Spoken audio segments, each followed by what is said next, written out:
What's up, good people, man? What's up, good people, man? How y'all doing today? This is Real Talk with Mike, still back in the building with another good conversation from another good friend. A good friend. This friend is near and dear. Y'all know how I do it, man. I bring y'all some of the hottest conversations, and I was almost said talk radio, but it's not talk radio today, baby. It's podcasting. It's the business. And I got a friend coming in. And y'all see her on the camera. Golly, y'all see her laid, fly as ever. Just how we do it. What's up? What's up, friend? You got it. Listen, I'm trying to get myself together over here. You talked about my ears earlier, so my feelings are hurt. I'm offended, but I'm here. Okay, so y'all already know. I wasn't trying to hurt your feelings, friend. I appreciate it. I love you. I love you too. I love you. Y'all know how I do it, man. Before I even get into any of the meat and the potatoes with my good friend, I ask this one question. I do this with everybody that comes in. Neonta, Nene, my friend Nene. Y'all may hear me call her Nene. A few times. Because we go back. Man. Like 4 flat tires. Oh, man. We go back like an 8-track. Yeah. like Busta Rhymes. Was it Busta Rhymes or was it Me and Mariah? Yeah. Go back like babies with pacifiers. Yes, sir. Oh, dirt dog, no liar. Kicking fantasy hot like fire. Jump. jump. Yeah, that's it. Hey, this is my friend, man. Yeah. I'm so glad to have on. But let me just get to how, I want to keep the structure going like I normally do it. So when I cut it up, we got something good for y'all to see. In one word, Miss Neonta Williams. In one word, describe yourself. Who are you? One word. Integral. Give me an example. What makes me integral? You said one word. I just thought that's all I could say. Yeah. Okay. I believe in integrity. Okay. I believe that everything that we do should be done with integrity. Good integrity. Yes, absolutely. Yeah. Y'all heard it. Integral. Yeah. I want y'all to do me one big favor. I'm looking at this paper, but I should be looking at my camera. ADHD is a powerful thing. Y'all give my good friend a round of applause. If y'all can't do it, I'll do it. Thank you. Wow, I feel so welcome. That's it, man. We just chopping it up, man. I just want to start by saying we've been knowing each other for a long time, but I've been watching you from afar and I've seen all the good things that you've been doing. And I just want to have an opportunity to bring you onto my platform for people who may not know Neonta. Get to know you, but everybody knows those guys. She's known all around the world. Anyway, so that was my purpose of bringing you on. Well, I know we're going to get into, having this conversation, but I really, really, really want to start out by expressing my gratitude to you for inviting me on this incredible platform. We're in a world today where everybody has something to say. Yes. And so I think it is important that people like yourself that are hosting these platforms, that you are intentional but critical about who you bring onto your platform to share Real Talk with Mike Steele across the world. And so I do appreciate that. I'm grateful.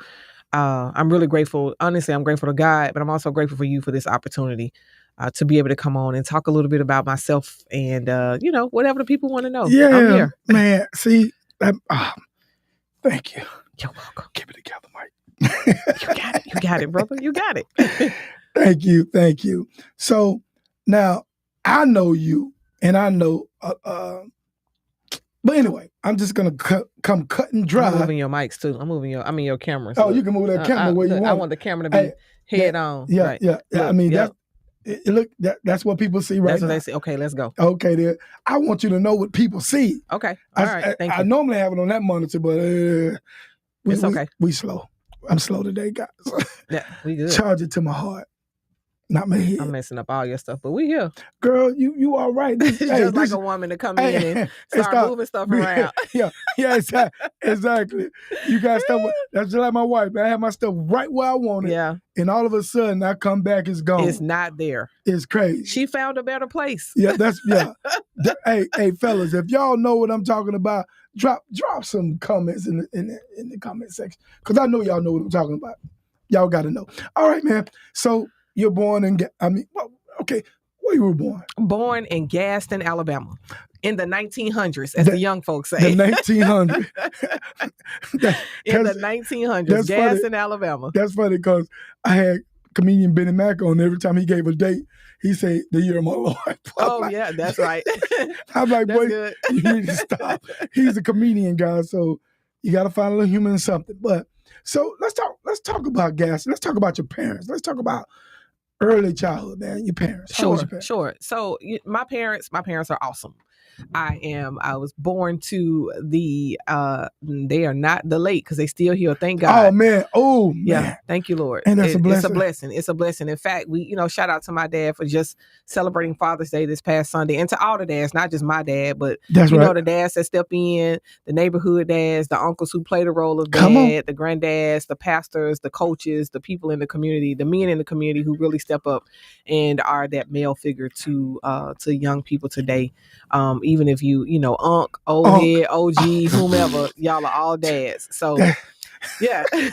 So my dad, Alfonso Williams, Sr., and then my mother, Patricia, maiden name Sandridge. So if you are from the Gaston area, you know about those Sandridges, who my uncle, who's an incredible artist there, world-renowned artist. His work is all across the world, internationally, and very much talented. So those are my parents. My parents are really cool. I was born under a union at the time. Then of course life starts to happen, and so then my parents experienced like, yeah, we good. We're not good for we good, but we're not good for each other. And so that's okay. It is okay. And so I have learned in my adult life to stop saying as much that I grew up in like a single parent household, because somewhere along the way I recognized that maybe I wasn't giving my father the credit that he deserved, because my mom was definitely the GOAT. She had 4 kids and she worked hard and took care of us, provided for us. But my dad was also there, as a remarried husband, but definitely played his role financially and,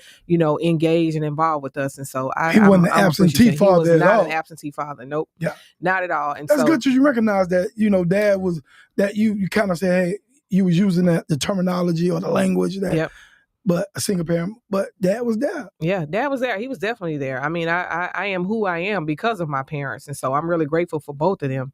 I was talking to my mom, texting my mom, today that's talking to my mom on the way to the studio.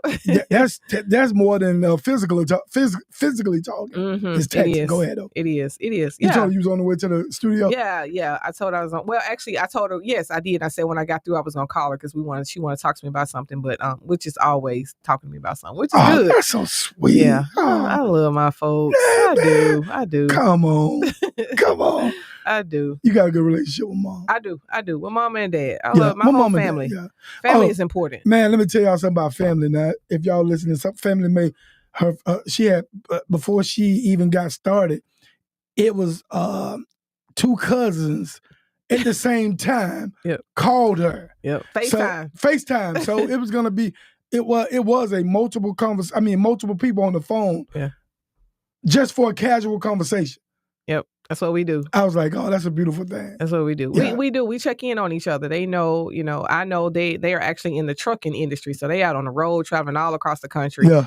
And so sometimes you just need to be encouraged. I came from a long line of truck drivers. And so I learned the lingo. You got to hold that truck in between the mayonnaise and the mustard.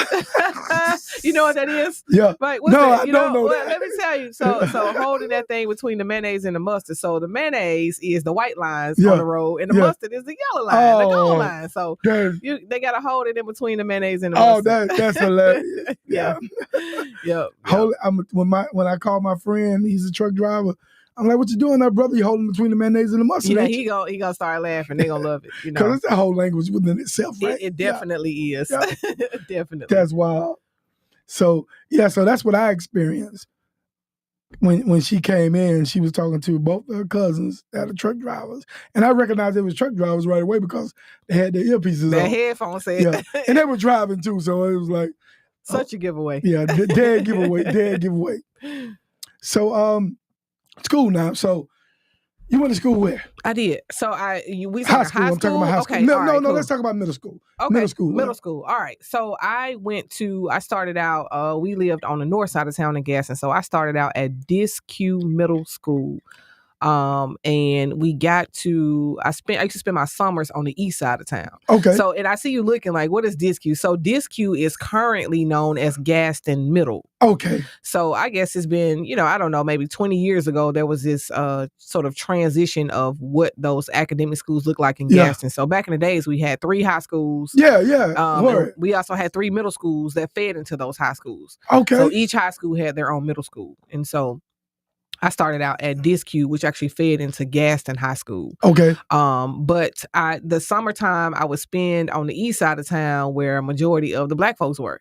Yeah. And I like to play ball. I like to be outside. And so Litchfield High School was the all black high school in my hometown. Right. And there was always something about me at my core. They wanted to be connected to my people. I wanted to learn more just about who I was. But although it was a majority black high school, it was a very diverse high school at the same time. So we had Asian families. We also had, of course, our white brothers and sisters that were there.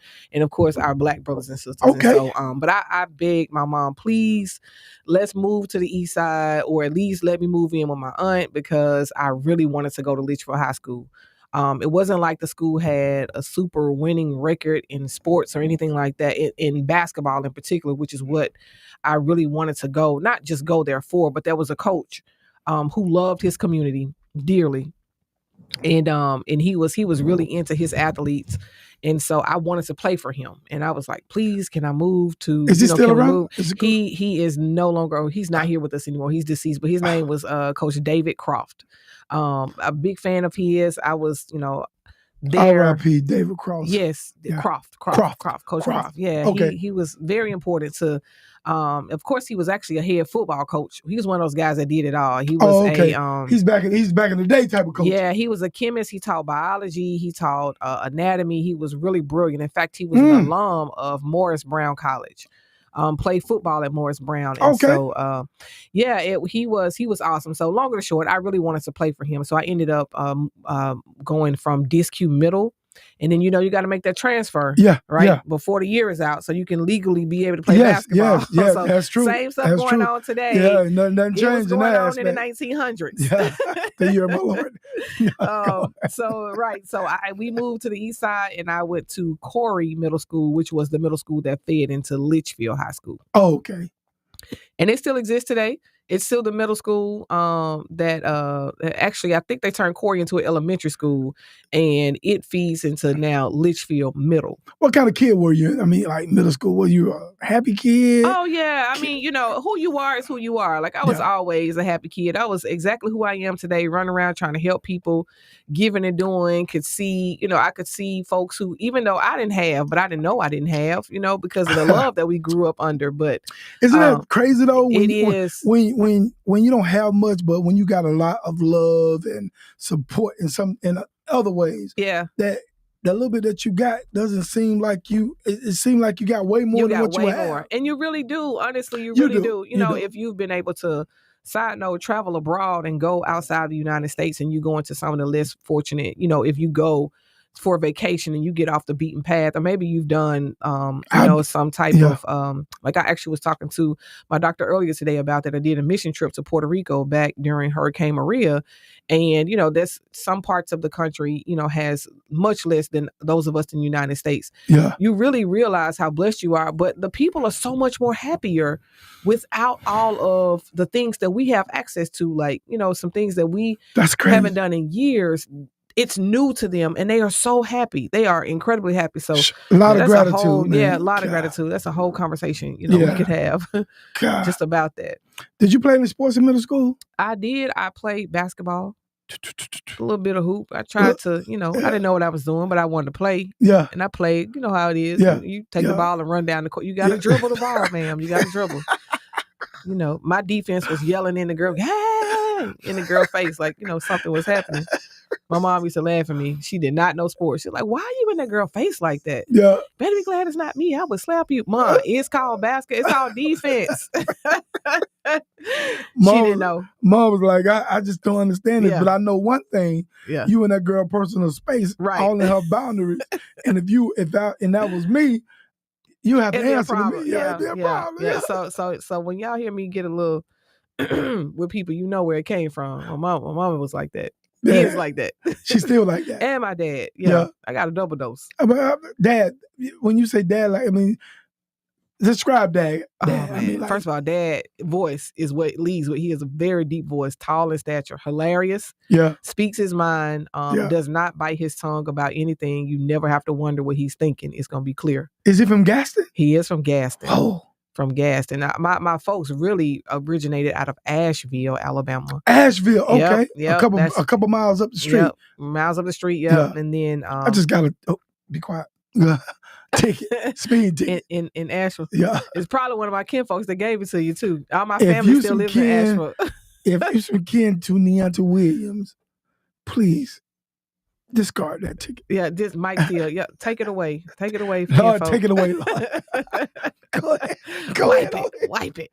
And slow down. Wipe next my time. slate. Yeah. I'm gonna slow down, but wipe my slate clean. Yes, Lord. Thank you, Lord. So Dad is from Asheville. Yeah, so Dad is from Asheville. Yep. Wow. And they moved in the early 1900s into yep. Shout out to Benny Mac for saying that. Yeah. Yep. Into actually they moved to Attala. Okay. Attala, right into the Gaston area. So I have a lot of family in Attala, a lot of family in Asheville. And then a lot of my grandparents, they migrated to Gadsden. Which again, it's like we talking Birmingham, Hoover, Fairfield, Vestavia. Exactly. Just up maybe the street. Even closer. Yeah, maybe even closer. Yeah, maybe. Yeah. Okay. And so Dad is from Asheville. Yes. Mom is from Mom is from Gadsden. However, like my grandparents and my mom lived a little bit in now hold on to your seats now. Y'all probably even heard of this town. It's called Kirbytown, Alabama. Kirbytown, Alabama. What? It's real. It's she said it's real. It's real. It's in Gunnersville. But it's within Gunnersville. What a gorgeous place. Yeah, it is beautiful. Man, what a gorgeous place. It is. Yes. It is very beautiful. And not to get off the subject, but Alabama has so many beautiful places. Yes. I think you and I talked about this briefly the other, or maybe I was talking to someone, like it was my dad, because I was driving from Huntsville to Tennessee, particularly Chattanooga, Monday, and I actually was going down a county road that I had never been down before. That's when you get to see a lot of great things. It is. It's so much beauty. Yeah. Yeah. Man, you get to see little ponds in people's backyard. Look, like lakes. I mean, it's so gorgeous. Yeah, it is. It's sometimes. I mean, if you're from the South and you're an adult, you can appreciate those quiet moments, those times where you really can, take a back road as opposed to the interstate and just look. Yep, look, let the window down, sunroof back if you have it, and just catch some of that breeze and just be reminded of the simple things in life, because we can be consumed with some heavy, life can be, as we say at times, life can be lifing. Yeah, life be life. Yeah, and so, sometimes you do need to kind of step away from the monotony and just, just experience the beauty of what God has created. Yeah. Yeah, for sure. Yeah. For sure. You can do that in Alabama. It's a lot of beautiful places like that, tucked away. I think some people just get, when you mention Alabama, they think that it's just, it's just country, or it is country in its own sense. But I think Florida, I'm from Florida, it's got its country element too. You go up through Tallahassee and Gainesville and Live Oak and all that. It reminds me of Alabama. Yeah. It really do. Yeah, anywhere in the South. I mean, literally. So, not even just the South. It just depends on where you go. So, a couple of weeks ago, I was in Boston. I went to Andover. One of my good girlfriends, her daughter graduated from Andover Academy. Now, throughout this conversation, she's going to be talking about all the places she's traveled to. It's possible. It's very possible. It's very possible. Which she live abroad. In a very serious way, it all adds up to, or not necessarily add up, but it all pours into my passion around what we'll get to at some point, which is education. But I did fly into Boston and then had to drive up to Andover, and it is very rural. Okay. I mean, it is very, very, in my opinion, it's very rural, but it had a very Southern feeling.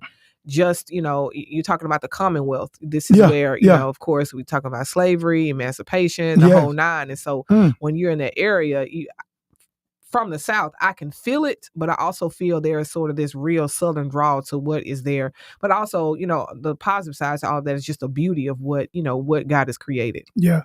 Yeah. Your friend from Boston, is she originally from Alabama? So she actually is not from Boston. She's actually from Memphis, Tennessee. Okay. And her daughter graduated. In fact, so we call it, no, not we call it, but it's actually called a boarding school. And typically when you hear boarding school, you think, oh, like one or two things. Either someone was troubled, and you have to send them off to school, or this is like where the wealthy people go to school or maybe send their children for. Same concept, right? Right. Well, it essentially was the B part to that. But her daughter is so freaking smart. She's really intelligent. At a young age, she was watching Nickelodeon, and they were talking about boarding school on Nickelodeon, and she purposed in her heart then as a young girl, 8, 9, 10 years old, I want to go to boarding school. And so she actually had an educational experience in Memphis. And then she went to her mom and her moved to California. She had a great educational experience there. And then by the time she became a freshman, her 8th grade year in middle school, she herself wrote and applied to get into this school. And she was accepted. Whoa! Even with a full ride for 4 years. And so I was just, and all my life, her name is Madeline, but I always call her Madeline Albright. Albright. She's always just had this high level of intelligence and brilliance, but at a young age, at a very young age. And so she desires to be a producer. And so she's been accepted into NYU, and so she's actually headed to NYU in the fall as a freshman. It is an incredible school in the theater program, and so really smart, young girl. And it was an experience not only for her family and for her, but also for me just to witness a graduation. They did not play the typical pomp and circumstance music. There were no cap and gowns, but there was so much brilliance there. And her mom and I was actually just talking about what a blessing, how I don't want to jump the gun getting into education, but as I said, the core of who I am and everything that I do is education. It's just connected to that, because I know there are so many opportunities for our children to have access to, but oftentimes we haven't been exposed to. We don't have those. We don't know it's been made available to us. Where our dreams are not being fostered. We're not being encouraged to dream. These conversations too, man, and we're gonna get into that. But these conversations got to be. Like you said, she saw TV and then she kind of caught on to that from a TV screen. Just like that. Yeah. But we got to normalize some conversations at home. We do, Mike. But you know what? In being transparent about it, I mean, me growing up, college wasn't a normalized conversation in my household. You know what I saw that encouraged me, that said, "Oh, this is what you're going to do." What the Cosby Show. Yeah. And a different world. Man, so let's watch. Go ahead. No, you go ahead. No, watch. No, go ahead. Watch. I was just gonna say, to watch those shows, first of all, and to see, you look at the Cosby Show and just looking at, that level of excellence in family, diversity in family, the educational level in family, the same questions that I was having as a preteen, teenager, and all those things that I was trying. But then you get to a different world and look at them being exposed to college. And so, you saw the Greek life, you saw the campus environment, you saw all those things. And so for me, it was, that's what exposed me. I knew I wanted to do something different. And so, again, dream, latching on, seeing something on television. So we should not discount. And again, that goes back to even, me saying in the beginning, you inviting me on your show, and the guests that you have invited on. It's so important that we never know who's watching. We don't really understand the power of influence. Like, I know this is not, we ain't talking about the word, but I can't go nowhere and not talk about it with it. So, life and death is in the power of our tongue. And so what we see, what we say, it comes to fruition. Yes, absolutely. It does. And so, I didn't mean to cut you off. You go ahead. No, man. I mean, I think that was a perfect segue, man. But, and no, we cannot discredit watching a TV screen and seeing these icons or these portrayal of positive people on the screen, and us taking some type of liking to that, because that is some of the things that shaped us. Because a lot of times education wasn't normalized or talked about in some of our homes. It wasn't. That's right. It wasn't. And that's okay. But as an adult now, And as a father and a mama, auntie, grandma, whatever you want to be, whatever you are, these are kind of things that if you're not talking about education with your kids, I suggest that you start talking about it. And you don't have to be no scholar. You don't have to be no Rhodes Scholar to talk about education. You don't have to be no college graduate. You just gotta want to know and want to believe, in my opinion, it's just my opinion, that you want your kids to be better than what you were. That's right. That's how it should be. It really should be. And I mean, for the most part, I'll say this: most people do, they do want that. They just don't know how to get them to that. Yeah, and again, I agree with that 1,000%. Yeah. And I'm not Nene. I'm not even close. But we're gonna get into that though. I'm gonna talk about a little high school with you, right? Okay. We ain't gonna even talk about it. You went to high school. Apparently, you played ball in high school, right? I did.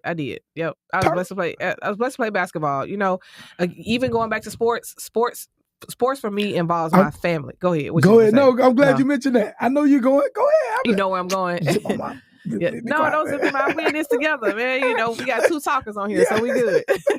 So sports for me definitely, loved basketball. I grew up with, I'm the youngest and the only girl. I got 5 brothers. I grew up in a household with 3 of them though. And so every single day, like, what you doing today? And one of my brothers, I'm very grateful for him. 9 times out of 10, he's listening because he's always critiquing me. Hey, don't say this. Cedric. Cedric, how you doing, Cedric? Yeah. So Cedric took up a lot of time with me around this thing called basketball. I mean, we would go to the gyms all the time. And so back when I was growing up, is it in Huntsville? In Gaston. He's in Huntsville. Okay. He is in Huntsville, but we grew up in Gaston. Okay. Yeah. And so, when I grew up, there were, you go to the Boys and Girls Club, you go to the YMCA, right. You go to the Martin Luther King Center. Absolutely. And there was a list that you had to sign up on in order to, because so many people wanted to play ball. Yes. So, whoever was next up, you sign in, you got up, but you had to pick your team. And so my brother would always get there and he would always sign up, but he would always pick me on the team. So I was always a girl amongst many boys playing ball. Boys, grown men playing ball. And so, he'd get me on the court, pass me the ball, shoot the ball. And so, I definitely credit him, to this day for one, not only encouraging me to shoot the basketball, but instilling, faith in me and instilling ability in me by saying shoot it, shoot the ball, don't worry about it. So after a while people figured out like, oh wait, that girl can shoot. I'm gonna have to D her up. I can't just that did wonderful for your self-esteem and your confidence. It absolutely, that's the word I was looking for. I couldn't find it. Appreciate it. That's exactly what it did, because I would not have had that level of confidence or self-esteem to be able to go out and play the game. So really grateful for my brother, grateful for those community that had those facilities available to us as young adults growing up. I know that is very important. Yeah, I know you a little bit about Gaston. If you're in the hometown now, a lot of those places where they are has-beens. We don't, our communities don't have access to that now, and so which is sad. It is definitely sad. Yeah. It's almost like, man, what are you doing? I mean, what are you thinking? Yeah. How could you even think not to have this? Yeah. You know. But it goes, it's the same thing you were saying about, parent involvement, parents, leading from home, but then also, just recognizing that as a community, we've got to use our voice. We have to speak up about, certain things. I was definitely against, it goes back to, you starting with those questions around, where'd you go to middle school? What was your, your early year experiences like? Because, at least when you think about community, we had 3 middle schools and we had 3 high schools, right? That was brilliant. That was nice. So follow this conversation around with 3 middle schools, 3 high schools. You had at least, 6 football programs. You had 6 volleyball programs. You had 6 bands. You had 6 track teams. Wow. You had 6 softball teams. You had 6 baseball teams. You had every athletic. Booming. It was, right? But when you look at the same time that those 3 high schools were closed and merged into one. So you now go from 3 high school programs to 1 high school program. And you go from 3 middle school programs into, you still have your 3 middle school programs, but where are those middle school kids going to go to when they feed into one high school? Yeah. And that's for any town. So this is just kind of like, to me, this idea around governance and what this looks like. Simultaneously, we also closed our boys and girls clubs. Mm-hmm. So now, as a result of this, crime went up Mm-hmm. because those same kids that would have been in the band, that would have been in those athletic programs, that would have been in those multiple extracurricular activities, you only have so many spaces for so many kids to participate. So when you go from 3 to 1, sure, teenage pregnancy is going up. Yeah. Sure, all this other, It lessens the negative things. probability of doing something positive. It Yeah. does. It reduces the scholarship opportunities. Yeah. It's just a whole spiral effect that, on one hand, maybe it sounded good to do something like that. Maybe it was about cutting resources. I'm not sure, because at that time I, of course, had graduated from high school and gone on to college. But just looking back, we can now see the effects of what that looks like in the community. And so, Yeah. and I'm not down, talking bad about my hometown. I'm just No, talking you just about the giving some facts. realities You're of, giving like, some facts of what in your assessment yeah, of what happened. certainly. Yeah. And So the impact that it has on the community. Yeah. I mean, there are types of summer programs and all kinds of things. And so, Yeah. and like you said, I know Gas, and I've been around there a lot now since. Yeah. And I'm looking at the environment, and I'm looking at the lack thereof. yes. And I'm like, why? How could this be?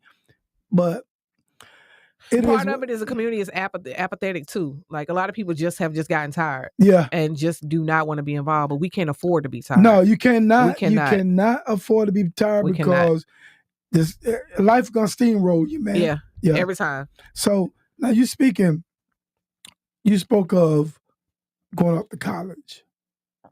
What? And you also talked a moment ago too, Nini, about college wasn't well. On the household conversation. Yeah. But other things influence you, and you made it there. Was that when was college? I guess I'm trying to frame this question right. Okay. When was college a goal for you, and what was the motivation for you? Middle school. I used to journal all the time. Okay. Because again, I've always, at the core of who I am, like to help people, try to, solve problems, not nosy in people's business, but just always can see that there is an opportunity to help someone.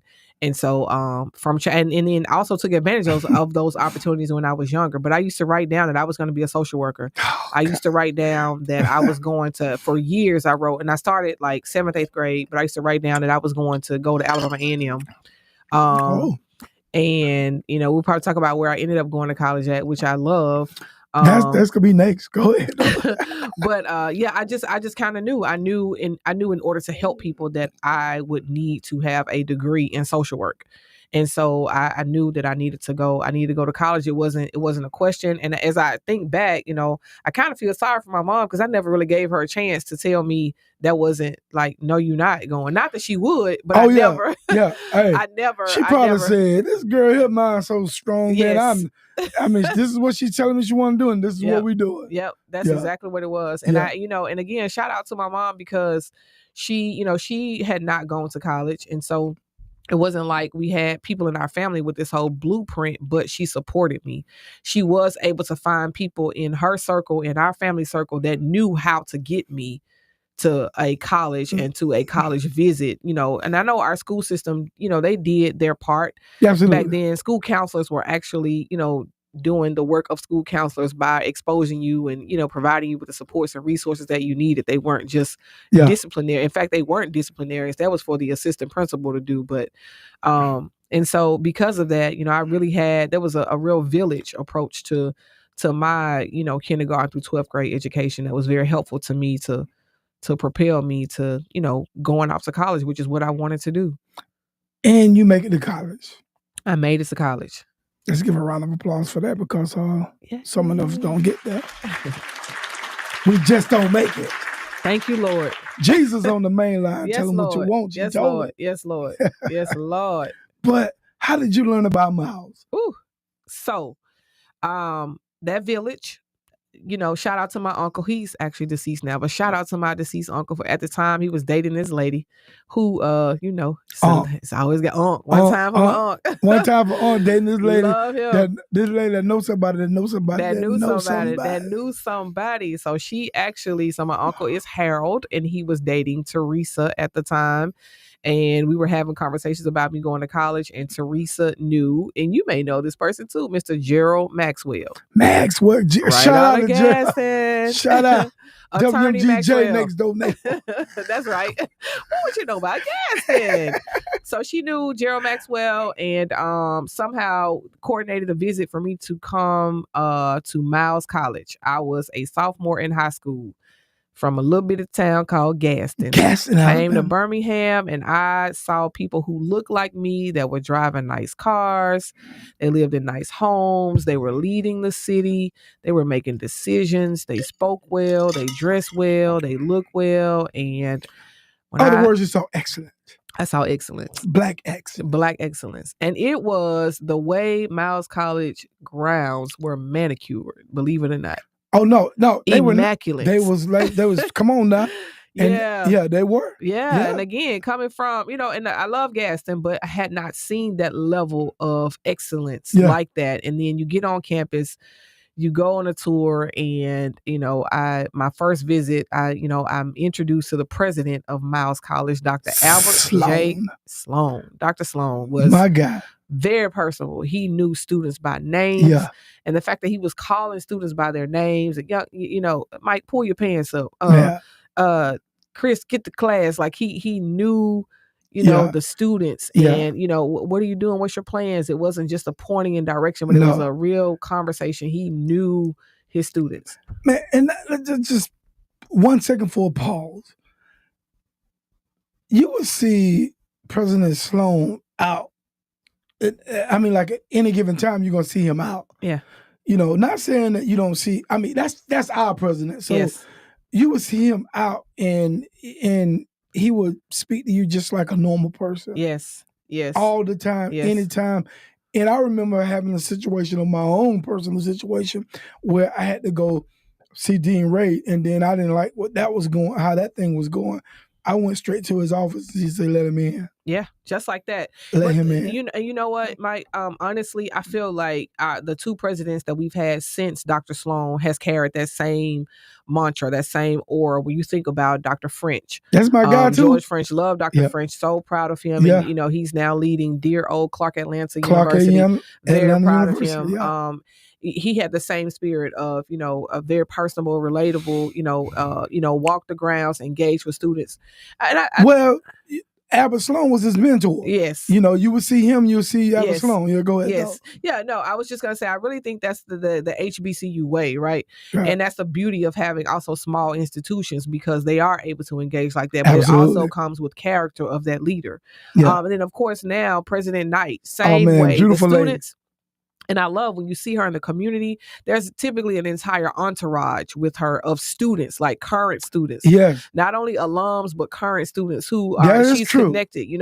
Basketball game, she's courtside, football game, she's in the field house, she's walking around, like she's just, all of that. She's a beautiful person. That matters. That is attractive, going back to my personal journey with Miles. That is very attractive for someone who's looking for that. And, you heard all these stories about how large college classrooms can be and what the experience could be like. It could be overwhelming. And so, even having a chance to go and sit down in a classroom, as a sophomore in high school, but listening in on a collegiate level course, looking at how many students are in the class, the professor knowing, again, students by name, all of that was attractive to me. Yes. And so I visited Miles at least 6 times before I graduated high school. So absolutely. Sophomore year. And of course I went there, and, what do you do? And I play basketball. So coach is like, "Oh, you do? Okay." Not a whole lot of conversation with me, but next thing I know, I start seeing Miles at my basketball games, and I'm like, okay, this might be real. Yeah. Because we played a lot of schools here in Birmingham. We played Ensley High School. We played Jackson Olin. We played Parker High School. Mm-hmm. We ran track against those schools as well. And Absolutely. so it was, again, you come to the big city from a small town, you come to the big city, you're playing those schools, and it's a blessing to live here now and see Birmingham at its highlight, where it's a lot of pride in the city. And so it's not just something that happened, but it is something that genuinely exists. Basketball, real brief. You came down, boom, you playing basketball at Miles. That was a whole experience within itself, Oh my too. gosh, it was. I was blessed, man. It's Yeah. still surreal. Yeah. Yeah. I remember seeing you playing, many times Yeah. in college. Yeah. And just be blessed to play on a collegiate level, too, for an institution that has a lot of pride. Yes. Miles College has we got a lot of pride. That's right. Yeah. As we should. I mean, you think about the excellence that has come from Miles. Yeah. We have so many people that are really leading, not just in this city, in the state, but across the world. It's a powerful thing. It is. It really is. So yes, Miles, she has been good to me. I am grateful to dear old Miles. Dear old Miles. Yes. And let me just say this too. Did you play something at Miles? Well, what else is it? Okay. Ada Nu, you know what it is. Delta Sigma Theta Sorority Incorporated. That's it. The one and only. How was that experience like for you? Oh, it was awesome. You know what? I say it was awesome. It was. I'm not saying that it's not, but it was challenging. It propelled me into a different type of leadership that I didn't know that I would need to have. And the reason why I say that is because, again, I said earlier, I'm the only girl. I grew up with brothers. And so this idea of sisterhood was a little bit different, and then especially to be, there was 31 of us on our line. And I remember that was a big line. The largest line that the chapter had ever had at that time. How many was it again? 31. We were 31 flavors of knowledge, beginning with Genesis and ending with Revelation. And my line name is Intuition. And it makes sense. I just got a funny intuition about you. Yeah, I just know. I could tell. I could see it from over there, Mike, on the other side of the field. But now, let me tell you, hey, you ain't never switched it up either. Never. You always been Neonta, Nene, as we called you back then. I appreciate that. And we still call you that now. I'm still the same. But you didn't switch it up, man. You always been. One thing I can say about you, and I was telling my brother Dunk, remember Dunk? Oh, yeah. Dunk oh, my gosh. Tell us what's up. Yeah, I did. He said, man, I don't know how we get in the conversation about folks. And I said, man, look, Nene never switched it up, man. She always been, you always been just like you've been like a sister I never had, really. Like just a cool individual, always. And you've been like that, even though you have put yourself in different positions and grown so much professionally, but you always remain the same. Yeah, you never switched it up. I appreciate that. How do you maintain just being true to yourself? That's really a deep question. In a very you sort of put that together in a really nice way, but that's all I know, Mike. I think I know who I am. Identity is important, and not just like defined by gender, but identity in terms of my purpose in Christ. And so I don't need to represent anybody else. I don't need to put up a facade about anything else. And sometimes that can come across as being harsh, or not willing to conform. But I'm not. I think even unauthentic. Yeah, it can come across like that too. It definitely can come across as being unauthentic, but that's all I know. Is to just be genuine. I've been that. Again, it doesn't matter to me the rooms that I've been in, or the rooms that I'll get the opportunity to go into. It's nothing like dealing with the real person. I don't know if I had an experience or something when I was younger to make me say it doesn't make sense to be somebody that you're not. I'm not really sure what it is. I can't really pinpoint it, but I know that is. And again, when you said what's one word to describe myself, to me, it's integral. Like you can't. Integrity is, it's like it's who you are. It is. If you don't stand for something, you'll fall for anything. Yeah, and I believe that so much. Fall for anything. Yeah. So that's all. I mean, that's all I know. And I think you can. People know I've been on the other side of what version of a person am I going to get today. Yeah. And so you can't really function and operate wholeheartedly when you don't know what you're dealing with. To me that's difficult. Just tell me who you are. Let me make that decision. Yeah, exactly. And I'm good. But let me just say this though, and I'm not getting biblical, and I'm not gonna go there. But God just blessed you to be this person that you are. You know, He really did, because you know, like, you got a calling on your life, and part of that calling is you being 100% you all the time, and you not trying to switch it up and be anybody other than who you are. Who I am. That's it. That's all I got. That's all I got. And I see that so clearly. If you can't see it, I see it very clearly, because I watch you from afar.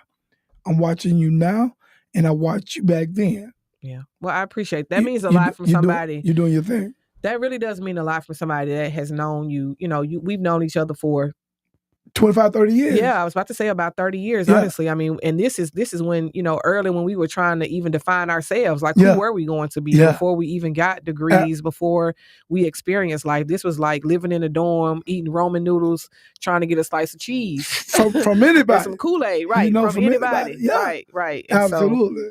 So, I'm just grateful that God, you know, life You're is so a beautiful precious. person, man. Let me just tell you that. I appreciate You're a beautiful that. person, inside and out, man. And anytime you can run across people like that, man, you got to thank God. Say, man, dang, that's just. I mean, like, you don't meet people like you all the time. And I'm not trying to toot your horn, man. I'm just keeping it real with you. No, I really do. I appreciate that. I really do appreciate that, Mike. I really do, especially from somebody that knows me. Because sometimes even in, you know, in the line of work, in community, when you serving and you trying to help others and you're doing different things, you wonder, you know, is my work. It's like I feel like I have some of those Dr. King moments where he questioned whether or not, you know, is this right? You know, am I doing this right? But then there's always, like, you know, yourself, a ram in the bush, or some encouraging word, or a card I might get, or a text message of someone saying, you know, just keep going, just keep doing what you do. And I understand everybody is not called to do, you know, what I do or what someone else does, but I just believe in, you know, it's only one Neonta. That's it. That's it. And so I, you know, whenever the trumpet sounds, I want folks to be like, hey, she good. She did what she was supposed to do, you know. And my family get mad because I'm sometimes never available. Like, I don't know, I don't have time, but I'm doing what I enjoy. So it is what it is. And they got, and I'm sure they respect that, but they want a little bit of your time like everybody else. And I don't know what to say to that, because I'm guilty of what you're talking about. Yeah, I'm guilty of what you're talking about too. So, man, now you went through Miles College and you graduated. I did. With a social work degree. Hey. And we both social workers. And we both social workers. Yes. Took a class or two together. Yes, yes, ma'am. Yes, ma'am. So you go to the military though. I did. Right out of, I mean, like, I remember this, and I'm like, what is she doing? Well, because a part of me is anti-military. Yeah. So is my family. It's just a part of me. It's just a part of me is. But you go into the military. I did. Talk about that experience, real brief. Yeah. Real brief. All right. Yeah. So I have to say, like, how I ended up in there, right? Yeah. So please. I had, tell. As he said, you know, got the bachelor's degree in social work, graduated, really proud, excited. I actually had a job. I was working. I had interned as a substance and alcohol abuse counselor. I had gotten me a job. They hired me for my internship. Oh man, what's that lady's name? At Pearson Hall? At Pearson Hall? Yeah, Miss the light-skinned lady. Oh, the light-skinned lady. She probably she worked in, there was a light-skinned lady named Sylvia that worked in finance. No. She was a counselor. She was the head counselor, I think. Oh, yes. Miss, oh my gosh. You know what? You shouldn't have said that, because now I can't think of her name. She gave me a briefcase and everything for graduation. She was man. so proud of me. I should remember that, between her and the gentleman that owns the business, Fred Armstead. Fred been around a long time. A long time. So, yeah. Oh my gosh, how could I forget her name? I'm so shameful. Lord, give it to me. I need her name back. Give it to her, Lord. Give it to me, Lord. Anyway, so I, had a job. I had $10,000 in student loans, Mike. I thought that was a lot of money. You thought it was a lot, I but thought it it was a was lot a of lot money. back then, though. Mike, I look, we learned social work. We didn't learn economics. I didn't learn economics. Let me just say that, and I'm coming from, I told you I came from a small hometown, so I'm like 10K, what? So I'm like, who's going to pay You this gotta money be back? crazy. Oh my gosh. I saw a recruiter in Western Hills Mall eating on some wings. He was looking at me. I looked at him. I'm like, I need to talk to you about the Army, sir. That's it. Okay. Word. Nothing else. I went up to him. I said, listen, I need you to tell me. I just didn't see this coming. Go ahead. I didn't either. Okay. I didn't tell my family. I didn't tell anyone. I was like, listen, I need to talk to you. This part of being just so bullheaded and just. I wasn't bullheaded. I had a plan. Go ahead. It worked out. It all was a plan. worked out. So it was a bullheaded plan. Go ahead. Okay, if you say so, yes, sir. So, but yeah, so I saw the recruiter, talk to him. I was like, listen, I need you to tell me what the Army can do for me. Not what I can do for the Army, but what can the Army do for me? And so he did that. We had, set a meeting, went to that good Fairfield recruiting office, and, you got to take the pre-ASVAB. I took the pre-ASVAB. Apparently I did well. So he thought I was kidding, but when he saw my scores, he was like, oh, wow, like okay, what you going to do? Because, that's a recruit. So fast forward the story, longer than short, I ended up joining the military, and it was very intentional. So I served 4 years active duty with the purpose of my student loans being paid off. So the $10,000 in student loans were paid off, and they also paid for me to get my master's. So my education has been debt free. Thank God, for that bullheaded decision to go into the military. Yeah. But also, a really nice experience. Good planning. So you didn't see you didn't see a career in it? No, because I really wanted to practice social work. Okay. And in the military, which I think is still the same to this day, if in order to be a social worker in the military, you have to have a master's in social work. And I actually did not want to get a master's in social work because you and I, we recall if you had a undergrad degree in social work, there's over about 500, at that time, it was about 500 different fields of what a social worker could do. Yeah. And so I didn't want to just be married to the social work field. I knew that, whatever my next iteration of what I was doing next was broader than just social work. I knew I liked helping people, but it wasn't, you have to be a social worker to do it. So so it was definitely, I enjoyed it. I actually went in enlisted as opposed to going in as an officer because, again, I didn't know economics and I wasn't good at managing money at the time. So as an officer, you were told that you would make enough money to pay back your own student loans. So I didn't have that discipline. So I went in enlisted so that the government paid it back. Right. So they paid it back. And my service paid it back through my service. But where were you stationed? I just got to ask these questions. Yeah, right? no, it's good. I was stationed at Fort Gordon in Augusta, Georgia. How many years were you there? I was there the whole time, Mike. I'm saying, when that's favor ain't fail. God had me. God had me because I didn't know what I was doing. She's like, well, I ain't gonna say that. God look out for fools and babies. And babies, yep. And at that time, I was being a fool because I was because not in a I didn't know, right? Yeah. I didn't know what I had signed up for, but it was a really good experience. It worked out for you, beautiful though. It did. I happened to the only thing that scared me to my core was because I went back to get my student loan. I went in to get my student loans paid off. I didn't go in to necessarily be in what could have been combat. That's what I'm talking about. Listen, 9/11 happened while I was in the military. You get the smoke out of here. Yeah, so after I finished my basic training and I went to my AIT, which is called Advanced Individual Training, which is where you go and learn your job. I was in the medical field. I was a preventive medicine specialist, which was a 91 Sierra. So it involved environmental health and community health. And so I did a lot of what I enjoyed during that time was I did a lot of training and teachers of soldiers who were deploying during 9/11. And so we had President Bush that was in office at the time. So, of course, during that time, it was all about numbers. But stationed at Fort Gordon, I was blessed to be under the leadership of a gentleman by the name of Master Sergeant Frederick Walton. Shout out. Who, it's a huge shout out just in this whole story. And then, you talked about being a part of Divine Nine. He was is a man of Kappa Alpha Psi. And so we had should have been a Sigma. Go ahead. It should have been, but hey, because between every Sigma is always a Delta. Right? Yeah. It's all good. But he looked out for me in the sense that he was responsible for every time someone came down for a deployment because of 9/11, he was responsible for handpicking those soldiers. And so somehow, he graced me with not necessarily being chosen to deploy. But shout out to our soldiers who have placed their life on the line, yeah. whether it's combat or Yeah, not, right? absolutely. Because understand, world freedom ain't free. Like Yeah. if you travel, and I know ain't is broken English, but it's on purpose. Yes, it is. Freedom ain't free. It ain't free. If you travel outside of these United States, Yes. you will see quickly, the liberties that we have here, the freedom that we have to move around. We have no idea, about how these freedoms are provided and or protected. And Come on now. when you step into a position to swear in to serve and protect this country, there are people every day that gives us, aside from God, the ability to lay down at night in a peaceful way and wake up with things being the same the next day. And there are a lot of places across the world that it is not like that. So preach. I did get a chance to I was deployed to Honduras for 6 months, where I was working on this counter drug intelligence and humanitarian support mission. Again, that fed into me, loving to help people. That was social work, right? It was definitely social work. Social work.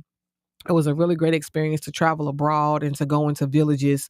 My high school Spanish, it came into play. I was able to speak Spanish fluently while I was there. But man, come on, man. It was a blessing. It really was a blessing. So, I mean, and that's like the highlights of some of my experiences. I still got a chance to shout out to anybody who may be listening that may, you're not really sure what kind of career you want to have. The military is, I know Mike is saying he's very much anti, but it was very much an opportunity to explore, expose me to things and other folks to things that maybe you did not know was available. But I got a chance to play basketball in the Army. Oh man. Yeah, I actually got a chance to try out for the all Army basketball team, and I got cut right before the very last cut of the team. But had I made the team, that would have been my job the entire time I was in the military. Oh man. Just playing basketball. So it was a blessing for me. Wow. Although it was a blind decision, it was a blessing. Man, let me just clarify some things too, because you dead on point. I'm anti-military because I'm afraid I'm a coward when it comes to big ups to the people that can go out and fight for this country. Yeah. Yeah. I mean, because man, that's the ultimate sacrifice that you can give. It really is. You can go out and fight for this country, man. And I love you guys who have the guts to go out and do this every day. Yes, men and women. Yeah, men and women. And also families, those even for the people who are not the actual service member in uniform, their loved ones, their wives, their spouses, their husbands, because when they go, everybody's involved. Everybody is involved. Yeah. Everybody is involved. And it is a sacrifice. It's a huge sacrifice. And again, we don't understand the liberties that we have, the freedoms that we have, and God is so good that He graces us with an opportunity to be able to talk about things like that. So yeah, but man, and I want to say personally to you, man, thank you for your service. Thank you for the decision that you made to go out and do that for us. Although you want in combat, but man, that's a huge decision. Yeah. At any point in time that you could have been in combat. Yeah, certainly. Yeah, you could have been. So I want to thank you too, man. So, and having enough guts to say, hey, because you got more guts than I do. Yeah. I don't think I would have. I'd have been paying back $10,000 out my pocket. You would have made it, Mike. You would have made it. I'm telling you, it was when I told you, again, just a girl from Alabama now, right? So I had that gassed into Birmingham experience, and then from Birmingham to South Carolina, and it's not like I hadn't traveled, but to this place where now you're meeting people from all over the world, and so you learn quickly how important being unified is, how important having integrity is, how important it is to do the right thing at the right time, to be in the right uniform at the right time. Oh man, the skills that you learn. Yeah, you learn off the top. It's required leadership. Man, it's beautiful, man. Yeah, so my daughter been in ROTC at Hoover High School for the 4 years. Okay. It will be 4 years. She'll be a senior next year. And this is some of the things that she may be contemplating doing. Yeah. She's a 4.0 student. She's an archer. That's awesome. She shoots the bow. I mean, and she's absolutely great with the bow. But she been contemplating maybe going to the military. Yeah, it is. I mean, it's if you are, it's not so much about it. It does. If you're not a patriotic person, it will make you patriotic because again, you're talking about bringing in people from all walks of life. Yeah. I remember being in basic training and being with some guys that were from, I think they were from Iowa, and they had never seen a person of my color in person. That is funny, but that's true. They literally walked up and was like, I just want to, like, they just rubbed my skin because they had only seen on us TV, on television. Yeah. But you think But that's amazing that you said it because, go ahead. Well, no, you go ahead. No. It's amazing because I think about this movie with Richard Pryor, man, when he went to Idaho. And they had some people in Idaho never seen a black person. Yeah. Yep. And what I was gonna say is that you think about having to put all of that aside for a real life experience where our lives are on the line together. So your skin color doesn't matter. Oh, you become sisters and brothers real quick. Immediately, you become. We have what we call battle buddies. Like you became each other's battle buddy. You looked out for that person. You made sure, and so that just kind of even in that just feeds into who I am even now. Like it's the look out for people. Wow. No one wants to see another person suffer or not have what that other person may need. And so because when, we watch a lot of these movies today, that over the years rather that maybe have highlighted, military experiences, but that sense of pride. That can't compare to what you went through. But it's real. It's real though. You build that. You think about the Tuskegee Airmen and what they went through. When you think about all of these other movies, like it is real. Yeah. Saving Private Ryan. Yes. Yeah. All of those. It is very real. It is. And so those folks with those experiences, and I'm speaking from the Army side. But of course, we have a number of branch of services. So I know you say you have a fear of it, but I could see you. I know you as well, and so I could see you being very successful and being a leader, in the military. But it's not for everybody though. Now, if I had to go, I'm going. Yeah. I'm going. Yeah. I'm not, I'm going and I'm gonna claim my spot. Yeah. There. Yeah, you learn how to survive, you learn how to figure it out, you learn how to it's a lot. But I'm glad, man. Look, I remember when this whole thing took place. I just had to bring it up. Yeah. So now I want to talk about where you are today. Basically. All right. And I thank you for sharing your military experience. But man, guys, I'm talking to, if you just clicked in and you just checked in with us, I'm talking to Neonta Williams, Birmingham City School Board Representative. Let's give a round of applause. I was clapping for myself, y'all. She ain't got to do that. Thank you. She ain't got to do it. I'm here. So, this is your first term. Yes. Going into reelection. We are. In August? August the 26th. The 26th. It's around the corner. A few days away. Man, we had to talk about this, guys. Well, let me just talk to you then. Let's just talk. Let's just talk. Your first term.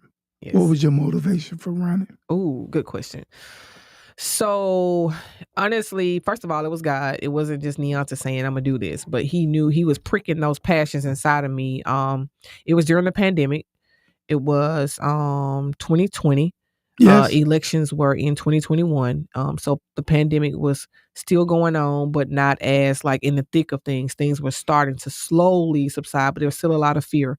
So, I campaigned the entire time with a mask on, Yeah, I saw I was like, I'm outside though, but I'm wearing this mask. We got to protect ourselves. But boy, that was some wicked times. I tell you. Honestly, for me, the thing that just said, you got to put your name in the hat. I felt like, as a district, the school system was reacting instead of responding to the challenges that were happening.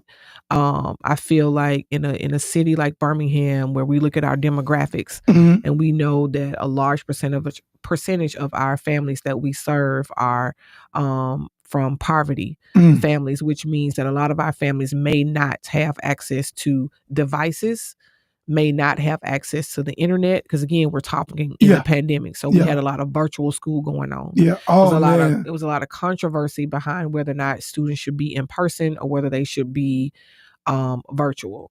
Okay. Kind of glad I wasn't on the board at the time to have to make that decision, because when it comes to that, for me, I genuinely felt like, I mean, we had seen at that point nearly 1 million. I think it ended up being about 1.3 million people that actually died from COVID. Yeah, it was a lot. But we had not reached at that point over 1 million people, but indefinitely close to 1 million people, in the upper 800,000s plus. And so I wouldn't be comfortable telling a parent that you should send your child to school, knowing that COVID was real, like it was, and it was something that you couldn't see it, you couldn't smell it, you couldn't taste it, you couldn't touch it, but you knew you had it, right? And so I would not want to get into having to make that would be a very, very difficult decision if that was something that I was confronted with then, and if we are in the future. But I felt like as a district, we were reacting instead of responding. And what I mean by that is, like, what is a plan? What would have been a plan that we could have had in place from an urgency standpoint? And maybe that's the military in me that was kicking in, that was like, there's something we could be doing. I had thoughts around, we let our school buses sit dormant for all of that time. We could have taken our buses, in my opinion, to some neighborhoods, some districts. We could have put hotspots on there for those kids who really needed to have some interaction with teachers. We could have used our religious facilities. We have a lot of huge churches, not even if they're large, but churches on every corner in the city.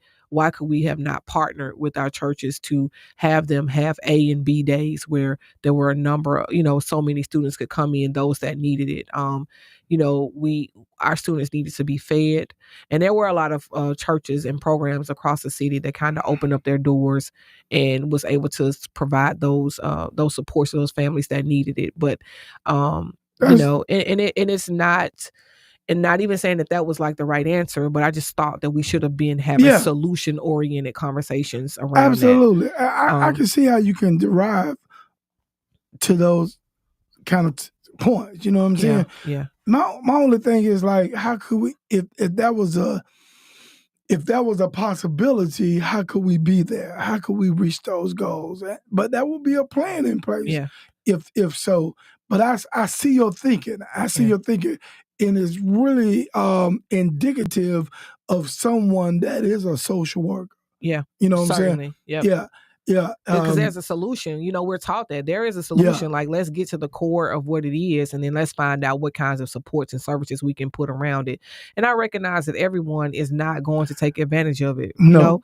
I mean, the word of God tells us, the poor you'll have what you always. Yes. And so there's always going to be people who are not interested. There are always going to be people who are not concerned, but there'll always be people who are. And so, what are we doing for those that are?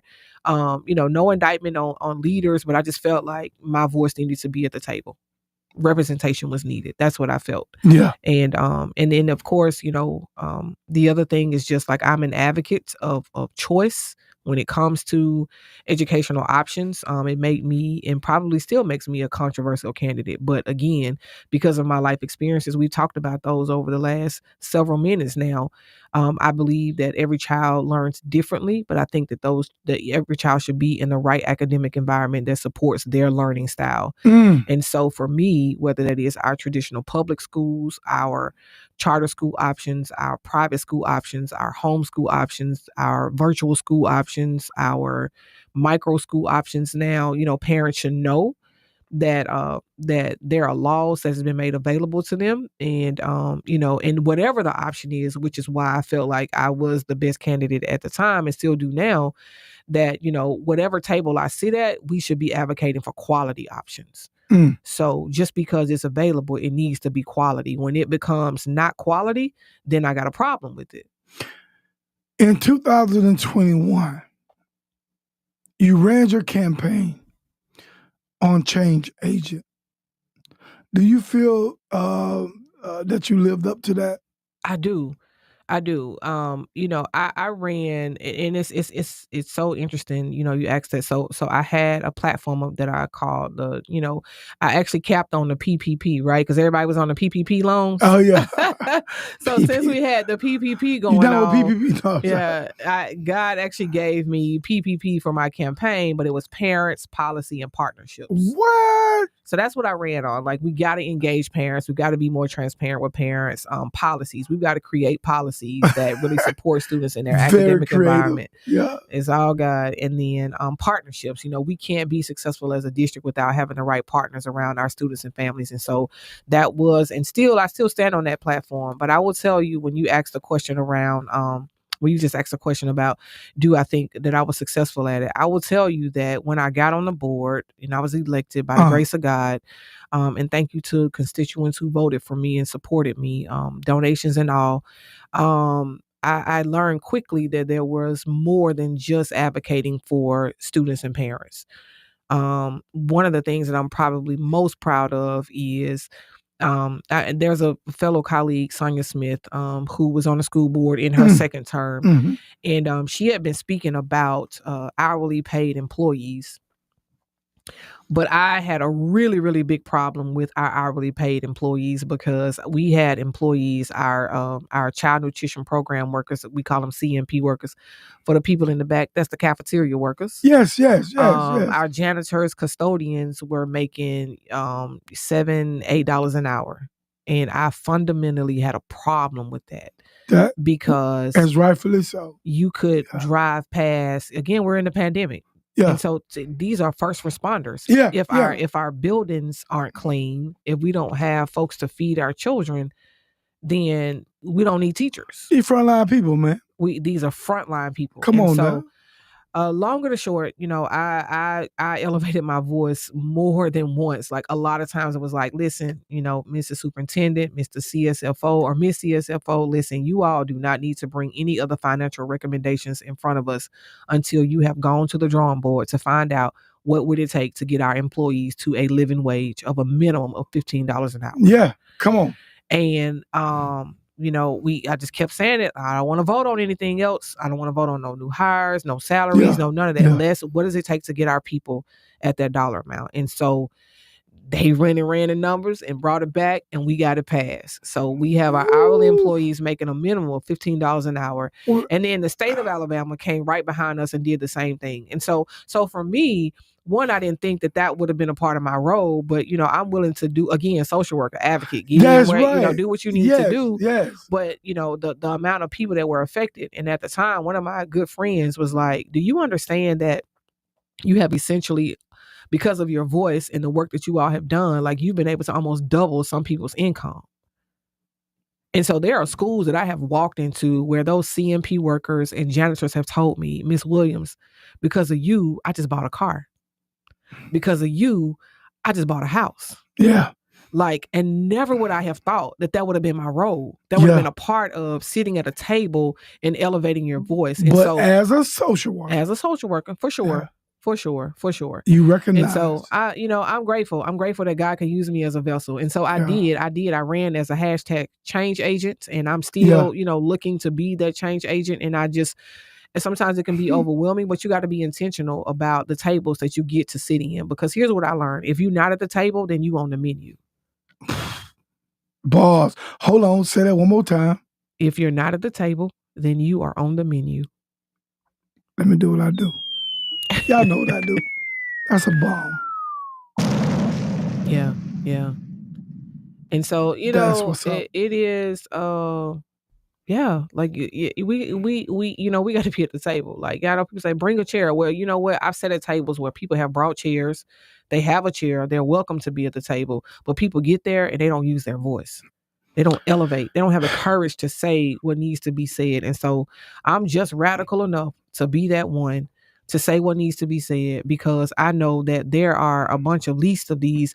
And I could be like many of us, one paycheck away from, one emergency situation away from, being a part of a person that I need somebody at the table to advocate for me. Man, I tell people that's in politics, not like maybe city council, whatever they're running for, man, you got to go in there with the mindset of for the people. Number one, you working for the people because that's who pay you. Yeah. And you want to do right by those people. And also the second thing you got to keep in mind that you need to think about just being a one-term person. Yeah.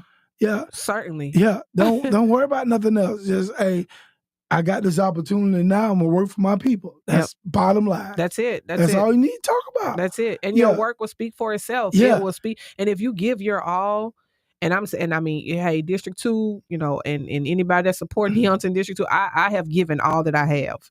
I have given, and I am seeking a second term. I am staying in because I'm committed, and there are some things that I want to see happen. There are some other things that we have, in play. This board, we created a strategic plan for the next 3 to 5 years. So we are trying to, put this school district in a direction that is going to move us forward. Personally, I would like us to be a whole lot more aggressive, but there are 8 other colleagues that I sit alongside. And so this isn't easy. This work isn't easy, but it's a calling. And so it's not supposed to be easy. Yeah. But I'm grateful for the opportunity to serve, and I don't mind using my voice, and I'm not concerned about, hey, if the people say we don't want you for a second term, then the people say they don't want me for a second term. It doesn't change my fight. No. It doesn't change, what I'm doing and who I'm advocating and for. who you are as an individual. Yep, that's it. So let me ask you this: what is so the first time you ran was change agent, and I heard you say you're still a change agent, which you are. Do you have any? Are you running up on another slogan or? No, this is it. This is it. It's just, I mean, I don't feel like I actually I'm coming up with some C's. Now, I got my parents, my policy and partnerships, and again, that's really just who we are at the core. But I am concerned, I am committed, and I'm staying connected to community. I want to play a video. Let's play it. Let me play the video of your recent I think I'm gonna call it a campaign ad. Oh, it was my announcement. Okay, okay. Maybe that's the announcement video. You can see it right now. Okay, let's look. All right. In 2021, I ran as the change agent District 2 deserved on a platform rooted in parents, policy, and partnerships. Since then, I have worked every day to turn that vision into action, introducing and supporting policies that led to higher reading scores, early literacy access, stronger teacher support, and real transparency with parents. But I'm not done yet. I'm running for re-election because our children deserve more than promises. They deserve progress. And I'm committed to making sure that progress reaches every classroom, every family, and every child. Academic achievement is personal for me because every child deserves to be challenged, believed in, and supported.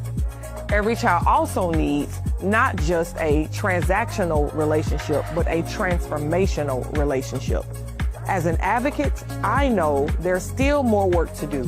That's why I'm standing up again to put families first, raise expectations, demand accountability, and celebrate the successes of Birmingham City Schools.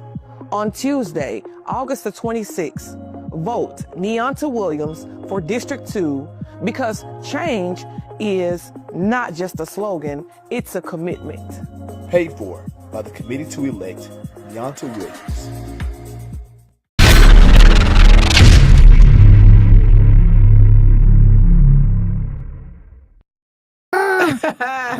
That looks good. Who is that?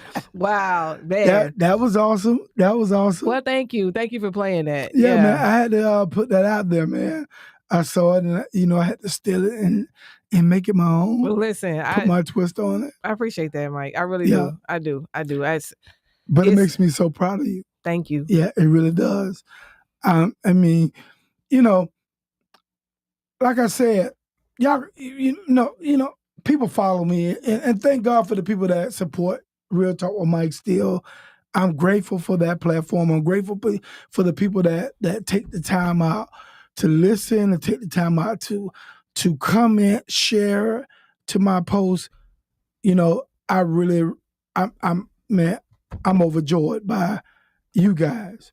Yeah. But I would say this, man. When you meet good people, man, and you know good people, you support them. You do what you can by them.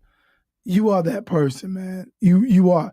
This is just a small.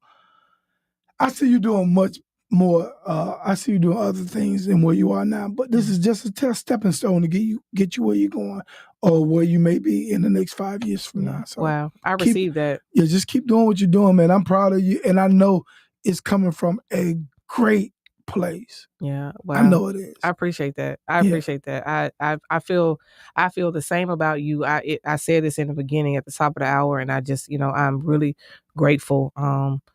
We have known each other for a long time.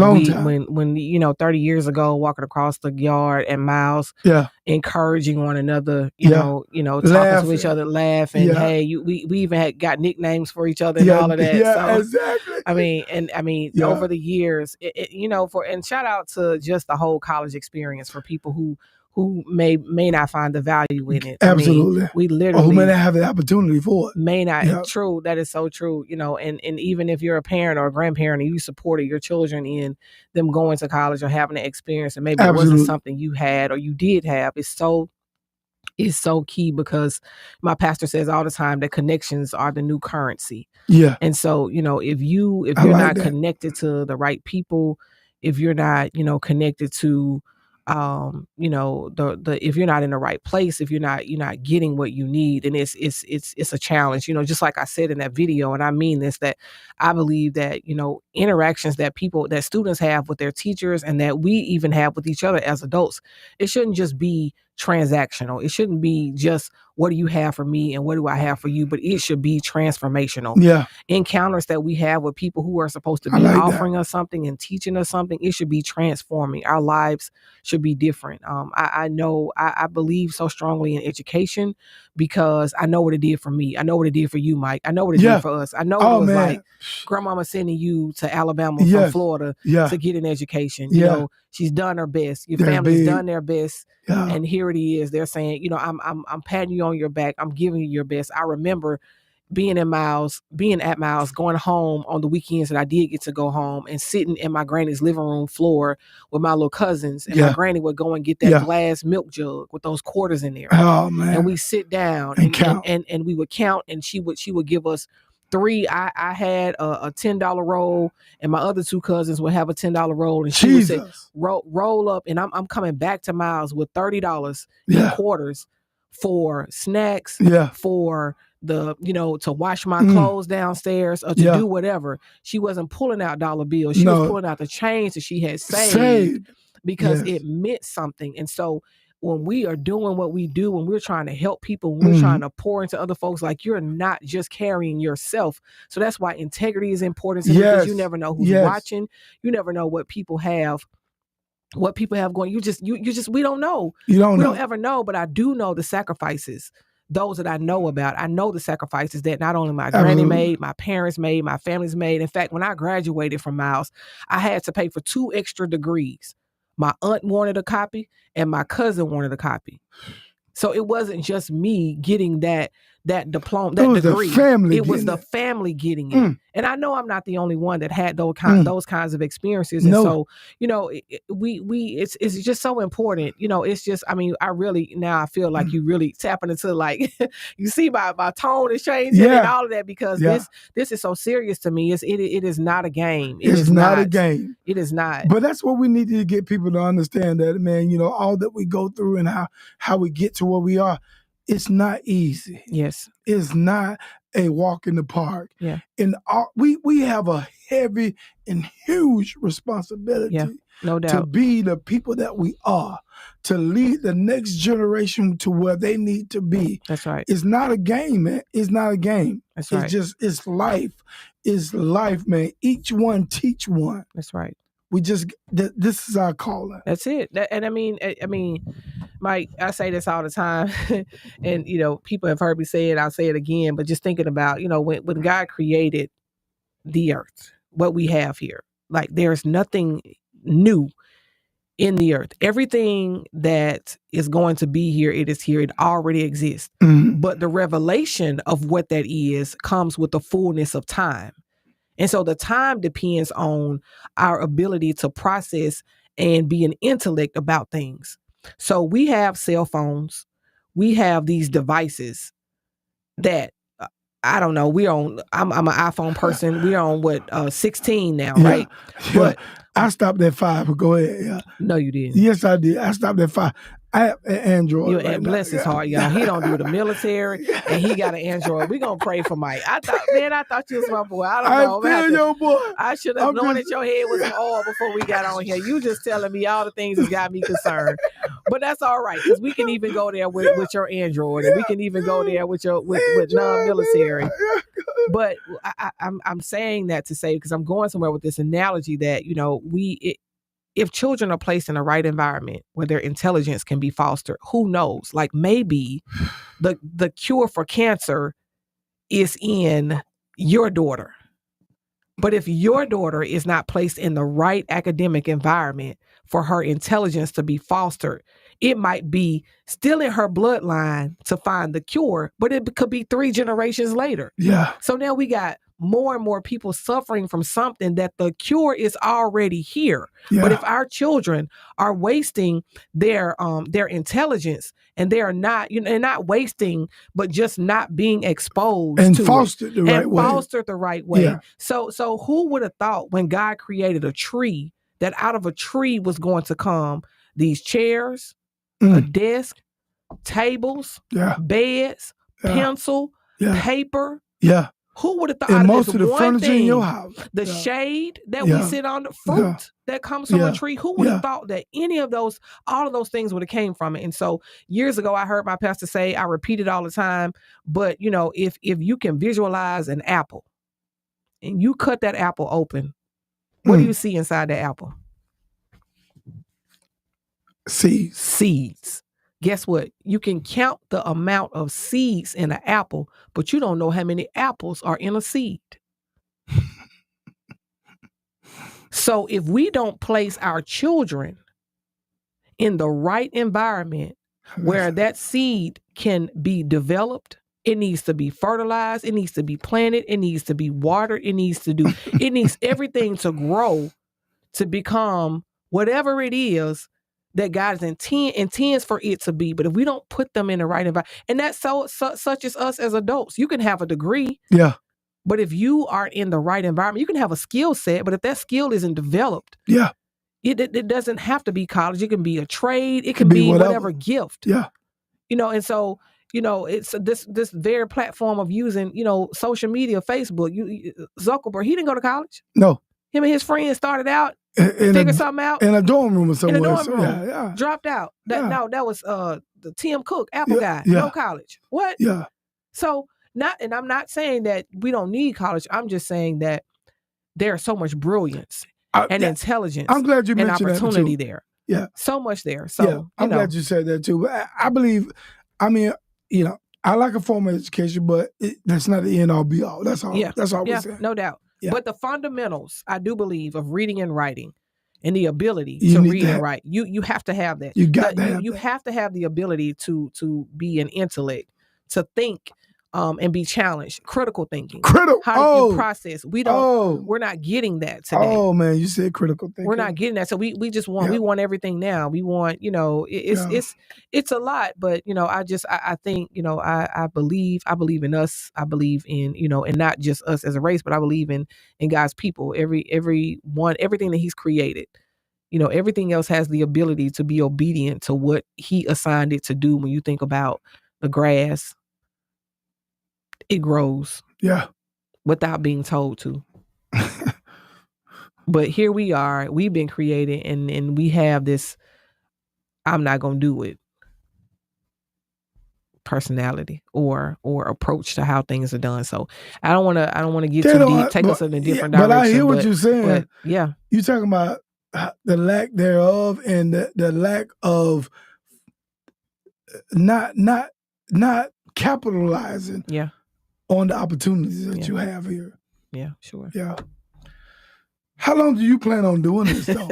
Doing what? I mean, like talking? I'm talking all the time. I plan on talking all day, boy. This is what I do. I mean, like being an advocate for education as a representative of the school board? How long you plan on doing that? That's between I mean, that's a good question. You have to ask God that. What I can tell you is that I am seeking a second term. yes. Our terms are 4 years. In representing District 2, I have done, I believe, my best. I have engaged in community. I've done my best to work with my colleagues. I've done my best to work with our superintendent. I've done our best to work with the district. I worked at the state level. My work is not just representing District 2, but the entire Birmingham City school system. Absolutely. I'm in Montgomery often talking to elected officials about policies that are being made. I advocate for policies that are going to support high quality options and high quality educational experiences for students. And so being an advocate, I think I'll probably always be an advocate, at my core. I can't even go out to eat without encouraging somebody. So, it is what it is. But in terms of being in, what you've been defining as this, because it is politics. I don't really like being called a politician, but yeah, it is what it is. Earlier. Yeah. I don't like that. I'm not involved. I'm not involved in that. I'm an advocate. Advocate. I'm an advococate. Yeah. That's the new. Okay, that's the word you adopted. Yeah. It's my word. I'm an advocate. It is an advocate though, and that word aligned with being your core social work. Yeah, sure. It does. Man, so the election is August the 20th. 20th. Add that 6 on there, buddy. 26. We need people at the polls on the right day. We need y'all to get to the polls. Yeah, it's listen, y'all. Listen, all across the country. Because I know he's worldwide, Listen, you need to go to the polls. Not, it may not be August the 26th in your city, but you need to be informed. You need to know who's representing you. Definitely. You need to request a meeting with them, have a phone call with them. Don't just take the people that come by and canvass alone and pass you out a flyer or receive that mailer in the mail. You are a constituent. I can't talk in words. You are a constituent. And as a representative, we owe it to you that we respond to you. And so if you got folks that are not responding, because a lot of times our representative doesn't actually represent our issues. They oftentimes, many times, vote against your own interests. So listen, using and exercising your right to vote is extremely important. Every vote counts. And then also holding us accountable as elected officials. It is important. It is important. So if you're in the Birmingham or state of Alabama, we've got our mayoral elections, we have our city council elections, and we also have our school board elections. That's on the same day. All on the same day. Polls open at 7 a.m., polls close at 7 p.m. And then next year, we'll be voting for our governor, our lieutenant governor, and every last one of our state representatives. And our state senators. And so, hey, if you feeling frisky and you want to, run for office, get on the ballot, especially at the state level, you got a little time to get yourself together. But, we need leadership with some courage, with some people with a backbone that's not going to be afraid of the status quo, that'll be okay with, you get elected one term, be okay with not being elected the second term, because here's the thing, Mike, and, I usually say stuff all the time, but, we really got to marry the vision and date the plan. And so, we're talking about, and that's a quote from Bishop Paul Morton, but that's been passed down a lot. But, you really got to be able to marry the vision and then date the plan. And so, we need to be led by some folks who actually has a vision for where we can go. And then the people have to be okay with how we get there. We can't be stuck in what it's always been, but look at, what we have the opportunity to move towards. So. Wow. Hey, you gave me a lot. Definitely. We didn't even get to I didn't even have a chance to even ask you about being the first Black female that hold this position. Oh, yeah. And we don't have to talk much about it. I mean, but this is the importance of what this position means, and how, how you landed here.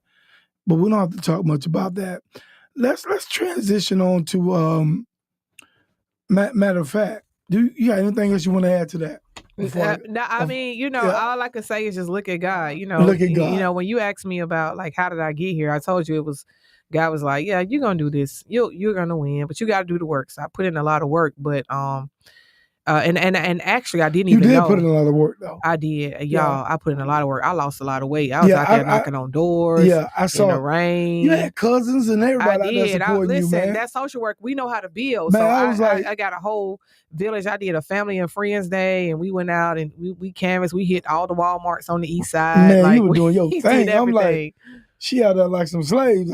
But you know what? I enjoyed every single moment of it. Meeting constituents, meeting folks who had not heard of me before. Of course, they didn't know me. It's my first time running. And so if you weren't in the education space, you didn't know about me. But for the people who lived in my district that were going to actually go to the polls and vote on those on election day. Yeah.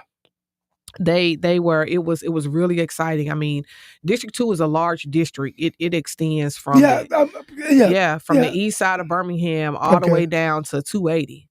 And a lot of people don't even know that. So like majority of the apartments that are on 280, all of that is comprised of District 2.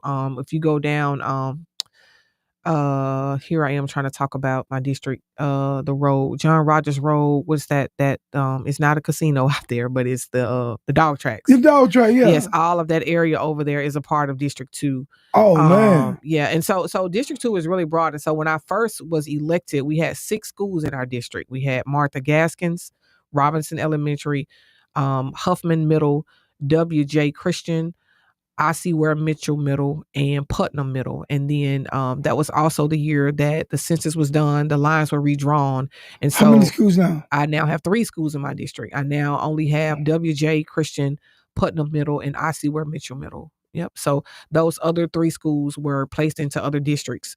And so, but that didn't mean that I still have a large portion of those communities that I had. And you still got the same commitment. And it's the same commitment. I don't care if it's 3 or if it's 33. That's it. That's it. None of when you're seated, I represent District 2. However, you make decisions about the entire Birmingham City school system. I'm glad you said that too, because it's 3 schools, 100 schools. Yeah. It's still the same commitment. Yeah. I'm glad you mentioned that. Yeah, definitely should know that. Yeah. But no, it was I don't know, making history. Again, I didn't know. I was just running. I didn't know I was going to be the first African-American female. Because again, not being a Birmingham native. Yeah. But having had spent a lot of time in Birmingham. But part of that, and I've talked before about the weight of that, right? Like there's this excitement that, oh wow, I made history.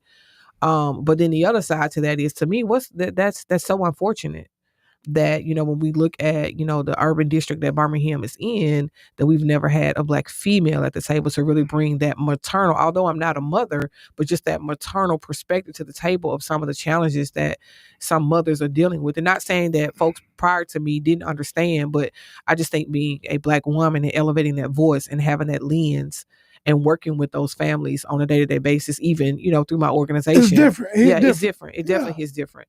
But it was cool, man. I mean, after election day, the next day we had election. I think it was 8/24. I believe that was election day, 8/24. It was. I should not forget that, because that's how I ran my campaign. It was August the 24th. August the 25th, I won. I went back out the next day, canvassed again, and told people thank you. Knocked on doors. I told people thank you, man. It's a place of gratitude. Ooh. Yeah, people were like, "What? We've never had a candidate do that before." But I wanted people to know I really appreciate you. That's what's up. Yeah. So that means a lot to them to know that you did that too. Yep.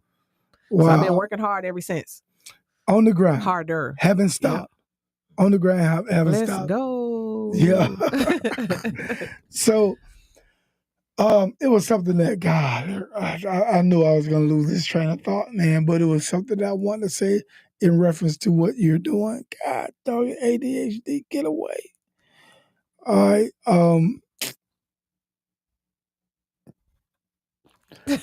Pray for me, guys. All right. Everybody know that I have these little moments, though, so it ain't nothing new. We in it together. Yeah. It was something on the lines of you and... My work? Would it be my organization? No, Would it be no. But let's talk briefly before we end. Let's talk briefly about your organization. As you have a nonprofit organization. I do. Let's talk about that. I do. I thank you. Give us Because I the- know it's getting late. So shout out to the people that's listening in on this interview. I hope this conversation rather. Yeah. So I have a nonprofit organization that is called Black Alabamians for Education. And it is a parent advocacy organization. We work with parents across the state of Alabama. Our mission is to equip, inform, and empower Black families with information on accessing a high quality K-12 education. So what that looks like is, as I said before, I support choice, whatever it is, public, traditional public, private, charter, virtual home, micro, blended school options. We train and teach parents how to be actively engaged and involved in their child's education. So when those test scores are coming back, when your child is going to a new school, you're trying to build a rapport with your child's teacher. What does it look like? What questions should I be asking? How should I be engaging my child? What is the learning style of my child? What is my learning style? How can I best support my kids in their academic environment? And so, we've been around for 8 years now, really excited about the work of the organization. We've been able to help 8 years. Yeah. God, again, helping folks, helping families, do a little bit of policy work, trying to make sure that, the Black voice is heard at the table when policies are being created and made for families around education. So this education thing is real to me. It's not just like, oh, she's a school board member. Like, no, this is what I do every day. It's your life. This is life. This is it. It's life. Now it's interesting that you got this thing centered around parents. But how do you get them to be like a referral for your services? You got to go where they are. I mean, Okay. we offer virtual opportunities. I have a couple of folks on my team. I have a great team. I have some family community organizers. We go out and engage. We work through partnerships. We may be partnering with the Boys and Girls Club. We may be partnering with other organizations that provide services. We may partner with the faith-based community, churches. Hey, can we come in, offer some supports? And then sometimes because we exist and people will call us and ask for opportunities to be able to, can you help me? Can you, I'm trying to navigate, my child has an IEP. They're not necessarily getting all the supports that they need, or I don't know what an IEP is. Oh, man. Or I want my child to have an IEP, but the school system is kind of deterring me from putting my child on an IEP is an individualized education plan. Yeah. So, those kinds of supports, and folks will reach out and ask, can you help me? Can you help us? And that's what we do. I'm glad you gave people who may not know what an IEP is. Yeah, because I don't know if that terminology is interchangeable throughout the states. Yeah. But it's a plan, educational plan, basically. It is. It's long or the short. It is a child may be identified that he or she may need some additional supports in their learning or learning style, and it kind of spells those supports out. And it identifies it's a plan. In the social work world, we would say a treatment plan, but it is a plan that is put together by all the professionals at the table to provide those specific supports for your students. Yeah. Or for your child. A lot of parents kind of shy away from, I don't want my kid to have IEP. It's this labeling, but actually having an IEP is the plug if they do it the right way. Yes. Right? If what is documented that your child needs to support in, if it's executed the right way, it is definitely going to offer the kind of supports that your child may need in the academic environment. And it's a legal binding document too. So Absolutely. if your son or your daughter needs extra time on the test, yep. and you know that as an individual, as a parent, and he has an IEP that supports that, yep. then why not? Yep. Again, it's that being informed, Yep. Being a part of that decision making process. So it's good. Yeah. Mike, I'm so grateful, man, to be a part of this show tonight, man. Real talk with Mike Steele. Real talk. That's what I'm talking about. That's it, man. I'm glad that you had the opportunity to talk about you, what you do in your also your platform, and also your business too, outside of what else you do.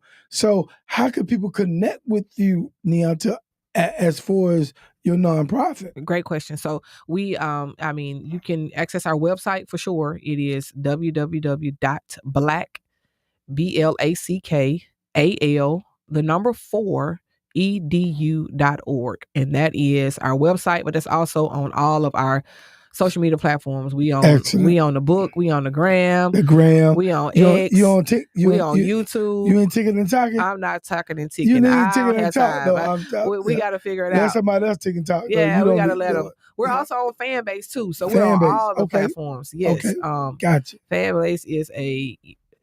Go check out fan base. Facebook might cut us off if we talk about it. Just check them out. We on there. Check them out. Shh, So we're at a place of this conversation now where I ask some fun questions, really kind of get through it. Let's go. I mean, we don't talk about a lot now, but it's gonna be a little light now. Okay, all right. This is the part of the conversation where we lighten up the conversation. Let's go. All right. So, I'm interested in knowing if you have a hidden talent. What is it? Oh, do I have a hidden talent? I don't. You may not have one. I'm just saying. I have a hidden talent. I know sign language. That is a hidden talent. That is a good talent. That is a very useful talent. It is. So you picked it up since high school or what? No, I picked college? it up growing up. My mother has a sister, my Aunt Barbara, who is deaf, and so we grew up learning sign language. And so, I can definitely have a conversation. My goal is to stand before the church and be able to be an interpreter while the pastor is speaking. Not the Don't court know that now. part yet. Not the court now, because you had some people in front of the court. Yeah, no. Just doing sign language and didn't know sign language. Oh yeah. They were down in Florida, right? She was from your hometown, right? She from my home state. She was from your home state, not your hometown. She said, "Don't put it up a city. Don't put it up a city." That's crazy, though. Yeah, that is man. crazy. How misleading can you be? How awful, man. How awful. She should be charged and arrested. How awful. She should. I hope she was. Like anybody that does that should be charged and arrested. How you gonna mislead people like that? Yeah, definitely. But maybe she had a mental health issue. Maybe, but because to me, you gotta have some type of issue to be up there. Yes, and think people ain't gonna recognize that you're up there. That's awful, man. I can't with that. This is stop, not go. Oh Lord Jesus, let's go. Let's have another question. Let's move. Stop. Thank you. Yeah. that was too much. Too much, right? No. Yeah. So, if you have a pet peeve, what is it? One pet peeve? Dang, they're supposed to be some quick answers, don't they? Don't waste my time. Don't waste my time, because time I can't get back. I can't get back. I got you. Don't waste no time. What is your deepest regret? If you have one. Oh, my deepest regret. Probably not spending more time with my granny and my grandparents. Yeah, absolutely. I can see that. I can see how that can be a regret. Yeah. Yeah. If you had one superpower, what would it be and why? Give people love. Okay. You'll be spreading love. I would spread love. You won't be Cupid though. You won't be putting people together. No. You just be spreading love. No, I would just be I would be spreading agape kind of love. Agape kind of love. Okay. Yeah, and the reason why is because love conquers all. Love conquers all. Yeah. Powerful. It's a good question. Wow. Can you cook? Yes. What you want? What y'all like to eat? What is your favorite meal? I'm from the South. Oh, my favorite meal? Yeah. So my blood pressure probably don't like it if I do it all the time, but I really like, this is really basic. I like a pork chop. It can be grilled or fried, a baked potato and a salad. Like, I'm good. Oh man. Yeah. I like that. Ain't nothing. But I make some mean macaroni and cheese. You know how you have the family dinners and stuff, and everybody like, what you bringing? Nene bringing the mac and cheese. Nene bring that mac and cheese. Yep. So you don't want to get called out like, hey, bring that mac and cheese. Yep. That's it. We want mac and cheese, and we know who making it. That's it. So. Oh, and fried fish. Oh man. What fish you prefer? Sway. Yeah. Okay. Sway. Okay, sway. Catfish, little cousin. Yeah. I don't know what you call it, but it's in the family. Catfish, because it do, when you fry it, kind of like catfish. Really, it tastes good. It tastes good. Yeah. I like sway too. Yeah. So, what is your, last but not least, when you're not working, what is your favorite thing to do? Nothing. Yeah. Just kick back and do nothing. Yeah, that's hard. Shopping. I like to shop. Okay, but if you're home and nothing, would that be TV involved? Sometimes not. It's just it'll definitely be music. Music, okay. Yeah. So it may not be television, but it can definitely be 100% music. Yep. Okay. Yep. Ladies and gentlemen, man, we've been talking with my good friend, Neonta Williams. I'm so honored. Man, we had a great time. Y'all give a round of applause for my good friend, my homie, Nene. It's been great. Thank you. I appreciate this. I had fun. I did too. Yeah. Guys, man, y'all make sure, man, you support her. Birmingham natives, Birmingham City natives. Get your behinds out. Vote, man. You did it one time, do it again. Make sure you support my friend. An excellent person. You saw it. If you saw the whole show and you go back, just listen to it. A great person, man. You're a great person. You are a pillar in this community, a guiding light. You're just a special person in this community. And I appreciate you more than you know. More than you know. Keep doing the work, Nene. Keep doing the work God has blessed you to do. Keep being the person and don't switch up for nobody. And I know you're not. Just keep being that person that you are, man. You are that person. Yeah. Man, I appreciate you. Thank you, Mike. I appreciate it. I'm really grateful. Thank you for doing what you do. You do the same. I know people, if they've been on here, they should be saying that back to you. Like, you are definitely a pillar in the community. I appreciate it. The airwaves has always meant much to community, and especially our community. And so again, I say, just being intentional about who you have come and speak behind the mic is so important. Because it's your mic, Mike. Yeah, right? My mic. This is my mic. And so it's just, I'm grateful. I'm really grateful. So I'm really proud of you, very proud of you. Never would have thought that 30 years later we'd be sitting here in front of each other, having these I knew we'd be doing great things. I knew would be but nobody knows. Purposeful. But I didn't see this either. Yeah. No one knows. But God knows. And so thank you for walking in purpose. Thank you. I appreciate it. All right, guys. With that being said, man, my good friends, you have to go. And we God knows we'll do a part 2, part 3, part 4. She a friend of the podcast now. Y'all make sure y'all check us out. Spotify, iHeart, Apple. Go and download this episode coming this weekend. Make sure y'all get it. Thank y'all for checking me out. With that being said, man, look yourself in the mirror. Look at the mirror. You know how I end this show. Ask yourself this one question. Are you part of the problem? A part of the solution. With that being said, it's Real Talk with Mike Steele. I'm out. Next time.